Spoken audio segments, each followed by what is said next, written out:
Hello guys, welcome back to my YouTube channel stand out classes. So today आज हम एक last topic करने वाले हैं। हमारे chapter 2 consumer equilibrium micro economics का लास्ट है और एक इम्पॉर्टेंट टॉपिक है, इसलिए मैंने इसको एक सेपरेट वीडियो में ऐड ऑन करा है। ठीक है, अब हमारा जो टॉपिक है वो है गाइस कंज्यूमर्स इक्विलिब्रियम। अब हमें पढ़ना है बाय आईसी कर्व एनालिसिस। ठीक है, अब जितना भी हमने पढ़ा था ना, इंडिफरेंस कर्व क्या होता है, उसका कर्व कैसे होता है, बजट लाइन का कर्व क्या होता है, बजट लाइन स्ट्रेट क्यों होती है, होता क्या है, ये सब हमने पढ़ लिया। अब हम कंज्यूमर का इक्विलिब्रियम का मतलब क्या होता है, कंज्यूमर की मैक्सिमम सैटिस्फैक्शन, कंज्यूमर की मैक्सिमम सैटिस्फैक्शन के बारे में अब हम लोगों को पढ़ना है। ठीक है, कि इंडिफरेंस कर्व और बजट लाइन के कॉन्टेक्स्ट में कंज्यूमर इक्विलिब्रियम पर कब होता है। ठीक है, so when consumers get maximum satisfaction, वो हमारा इक्विलिब्रियम होता है। डेफिनेशन बता रही हूँ अभी मैं, कंज्यूमर्स इक्विलिब्रियम, कंज्यूमर अपने इक्विलिब्रियम पे कब होता है, that when consumer gets maximum satisfaction with relation to his income and given prices. अब मुझे ये कंज्यूमर्स इक्विलिब्रियम किसके कॉन्टेक्स्ट में पढ़ना है, using indifference curve and budget line. ठीक है, सो एक कंज्यूमर के इक्विलिब्रियम पे होने के लिए दो कंडीशन होनी चाहिए इस चीज में। ठीक है, सबसे पहली जो हमारी कंडीशन होती है that is MRS is equal to PX upon PY। अगर आपने मेरी प्रीवियस वीडियोस ध्यान से देखी है तो आपको पता होगा MRS क्या होता है, हमारा slope of IC curve. MRS is what, MRS is marginal rate of substitution, marginal rate of substitution. ठीक है, MRS is marginal rate of substitution की एक गुड की कंजम्पशन को बढ़ाने के लिए मैं दूसरा गुड कितना सैक्रिफाइस कर रही हूँ, मतलब मैं कैसे दूसरे गुड को सब्स्टिट्यूट कर रही हूँ एक गुड के साथ। ठीक है, तो ये मेरा क्या होता है, स्लोप ऑफ इंडिफरेंस कर्व। और अभी लास्ट वीडियो हमने डिस्कस करा था PX अपॉन PY मेरा क्या होता है, स्लोप ऑफ बजट लाइन। तो जहां पर मेरा slope of indifference curve will be equal to slope of budget line, मेरी पहली कंडीशन कंज्यूमर इक्विलिब्रियम के लिए फुलफिल हो जाएगी। अभी मैं इसको डायग्राम के थ्रू भी एक्सप्लेन करूंगी। और सेकंड कंडीशन क्या होती है, जहां पर आपका MRS is equal to PX upon PY हो गया, उसके बाद जो आपका MRS है इट शुड कॉन्टिन्यूसली फॉल, जो आपका MRS है वो फॉल करना चाहिए। ठीक है, अगर ये चीज मैं आपको डायग्रामेटिकली एक्सप्लेन करूँ गाइस, अगर ये चीज हम डायग्रामेटिकली थोड़ा सा करें तो हम एक ऐसे कर सकते हैं, ध्यान से देखेंगे। हमारा बजट लाइन का कर्व कैसा होता था, एक स्ट्रेट लाइन होती थी, और जो हमारा इंडिफरेंस का कर्व कैसा होता था वो ऐसे होता था। ये तो मैंने इंटेंशनली अभी ऐसे बनाया है क्योंकि मुझे आईसी को बजट लाइन के इक्वल करना है, वरना आप देख सकते हो जो हमारा आईसी का वो बजट लाइन के ऊपर भी हो सकता है, वो नीचे भी हो सकता है, वो ऊपर भी हो सकता है, ऑन बजट लाइन भी हो सकता है। बट हमारा जो कंज्यूमर्स का पॉइंट ऑफ इक्विलिब्रियम है वो कहाँ पर होगा, जब हमारा आईसी का जो कर्व है वो इक्वल होगा बजट लाइन के, और वो सिर्फ एक इसी पॉइंट पर हो रहा है, इसी पॉइंट पर where your IC curve is tangent to budget line. Yes, मैं इसको ऐसे भी लिख सकती हूँ ना, where my IC curve is tangent to budget line। tangent का मतलब क्या होता है, ये सब चीज हमको पता है, हम लोग ने 9th-10th में ये चीजें पढ़ी हैं मैथ्स में। ठीक है, so where it is tangent to budget line, इस पॉइंट पे your IC curve is equal to PX upon PY and after this point your MRS should continuously fall, मतलब वो फॉल करना चाहिए। दैट मीन्स अगर खुद सोचो, ये मेरा कर्व है, अब मेरा ये आईसी कर्व है, इस पॉइंट पे ये मीट कर रहा है, इसके बाद ये मेरा MRS फॉल ही तो कर रहा है, कॉन्टिन्यूसली मेरा कर्व फॉल कर रहा है। इसका मतलब क्या हो गया कि जो मेरा इसके बाद भी जो मेरा आईसी का कर्व है it should convex to the origin.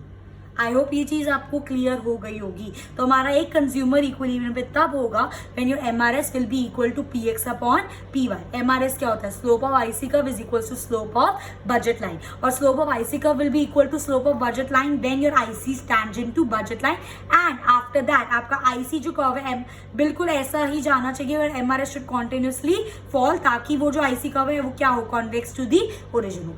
ये चीज ऑटोमेटिकली होगी, but as a theoretical purpose ये चीज हमें लिखनी पड़ेगी कि कंज्यूमर इक्विलिब्रियम के लिए दो कंडीशन होती है, पहली ये, दूसरी ये। ठीक है, थोड़ा सा और इलैबोरेट करते हैं बस अब इस चीज को, कि फर्स्ट कंडीशन में मैंने क्या बोला, my MRS should equal to my PX upon PY।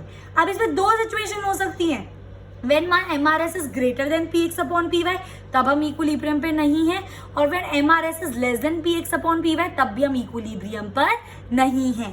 तो जब हमारी ये कंडीशन हो, when your MRX is greater than PX upon PY, तब हमको क्या करना चाहिए, और when my MRS is less than PX upon PY, तब हमको क्या करना चाहिए। ठीक है, अब ध्यान से सुनेंगे, इस चीज का मतलब क्या है, जब आपका जो MRS है वो आपका PX अपॉन PY से ग्रेटर है, इसका मतलब MRS क्या होता है, marginal rate of substitution.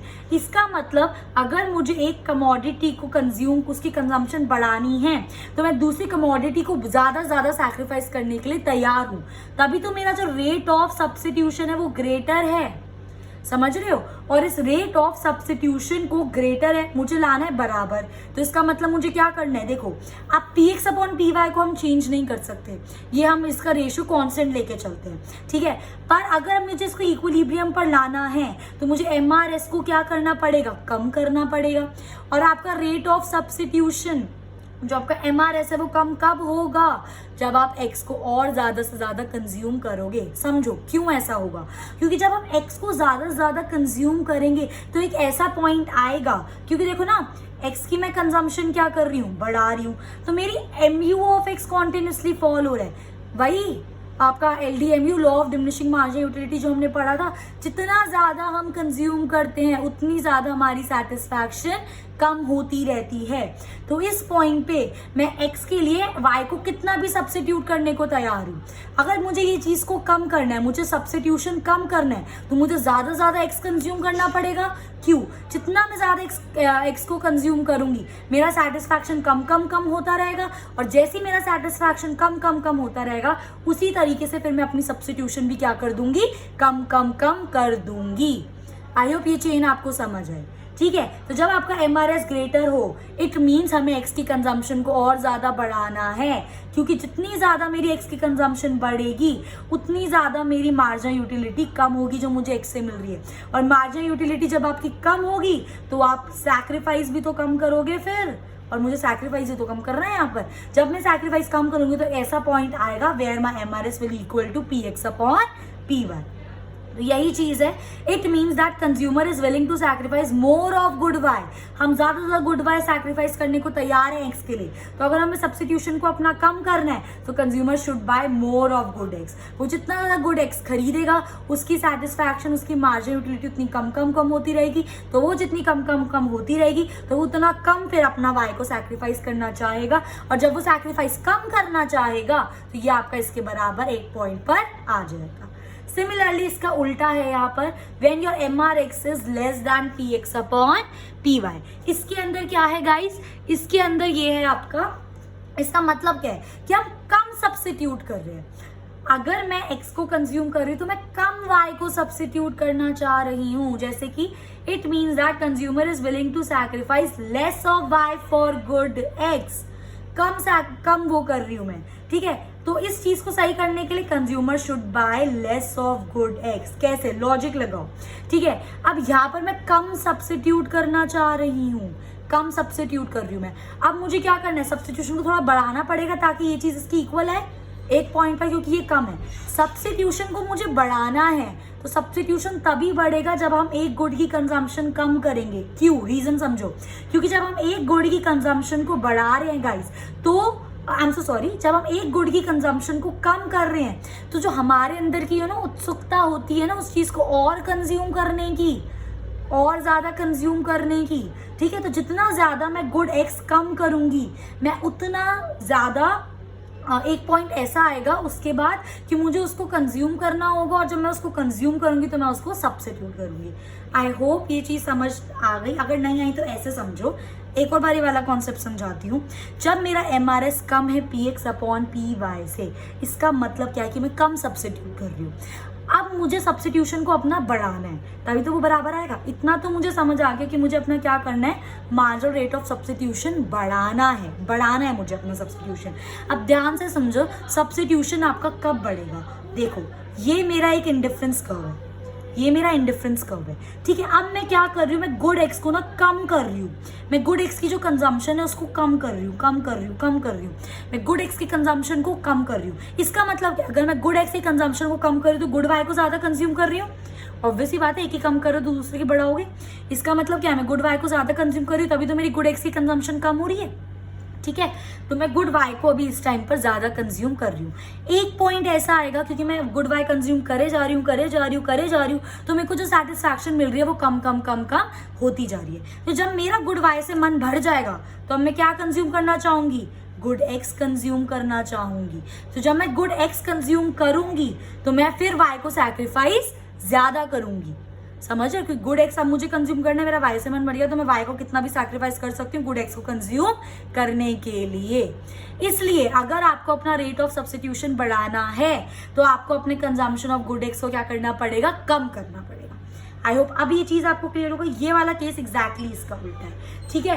And then lastly हम ये चीज पढ़ सकते हैं इस चीज के डायग्राम से। हम इसको कैसे लिखेंगे, मैंने यहाँ पे गुड कमोडिटी एक्स लिया, यहाँ पे कमोडिटी वाई लिया है। ये मेरी क्या हो गई, बजट लाइन हो गई। और ये जो मेरा IC2 है, सिर्फ यही एक ऐसा इंडिफरेंस कर्व है जो आपका इस लाइन पे टैंजेंट है, ठीक है। बाकी जो आपके इंडिफरेंस कर्व है वो इस पे टैंजेंट नहीं है। तो ये आपका पॉइंट ऑफ इक्विलिब्रियम होगा, क्योंकि इस पॉइंट पे your slope of IC is equal to slope of budget line. अगर आप कोई भी पॉइंट यहाँ या यहाँ लेते हो तो वो ये वाली कंडीशन बन जाएगी या फिर वो ये वाली कंडीशन बन जाएगी और कंज्यूमर आपका इक्विलिब्रियम पर नहीं होगा। ओके गाइस, सो ये था हमारा consumers equilibrium bye IC curve analysis. अगर ये आपका क्वेश्चन आता है एग्जाम में तो हम इसको कैसे फ्रेम करेंगे, सबसे पहले हम डेफिनेशन लिखेंगे कंज्यूमर इक्विलिब्रियम की, कंज्यूमर सेटिस्फाइड कब होता है, ठीक है। उसके बाद हम स्टार्ट करेंगे इंडिफरेंस कर्व एनालिसिस। हम 2 कंडीशंस लिखेंगे, कब हमारी जब कंडीशन दोनों फुलफिल होंगी तब हमारा जो कंज्यूमर है वो हमारे इक्विलिब्रियम पर होगा, ठीक है। और फिर इसके बाद आप अपना ये डायग्राम बना के इसको एक्सप्लेन कर सकते हो। एंड देन आप फर्स्ट कंडीशन जब लिखोगे उसके अंदर आप उसके ये 2 केसेस भी लिख सकते हो। तो ये आपका फुल फ्लेज 4 to 6 मार्क का क्वेश्चन बन जाएगा। So guys, here we complete chapter 2 which is consumers equilibrium of microeconomics. Nextly I'll be starting with chapter 2 of business studies. So I hope you like my video. If you like my video, please do like, share and subscribe. Thanks for watching.